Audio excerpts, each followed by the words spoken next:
Annabelle reçoit un ancien miroir en cadeau de la part de son amie. J'ai trouvé ce vieux miroir au marché aux puces. Je pensais que tu aimerais. Annabelle n'en croit pas ses yeux. C'est exactement celui qu'elle voulait. Juste assez grand pour tenir tout seul, mais pas trop imposant. Il est magnifique. Merci. Je vais le mettre sur ma commode pour me maquiller. Il sera parfait. Annabelle avait maintenant son petit rituel.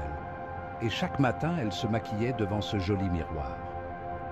Parfois, elle remarquait des différences dans son reflet, mais elle n'y prêtait pas plus attention, mettant ça sur le coup de la fatigue et du stress. Mais soudain, un matin, C'est étrange. Annabelle touche à son cou.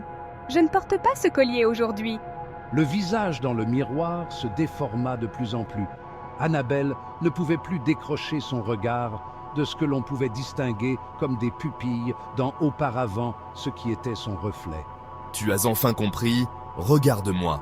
Tu es moi et je suis toi. Regarde-moi. Qui est là?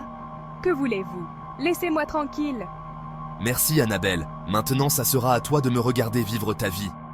Annabelle ne comprit ce qu'il s'était passé quand elle vit ce qui semblait être son reflet se retourner, laissant place à sa chambre vide. Non, c'est impossible. Laissez-moi sortir. Non.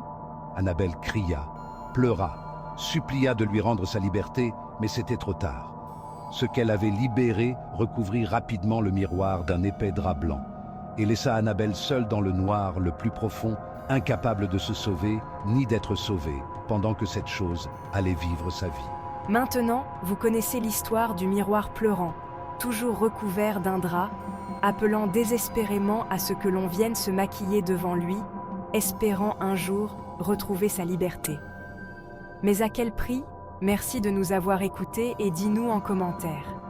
Si cette histoire vous a fait frissonner, laissez un like et partagez-la avec vos amis.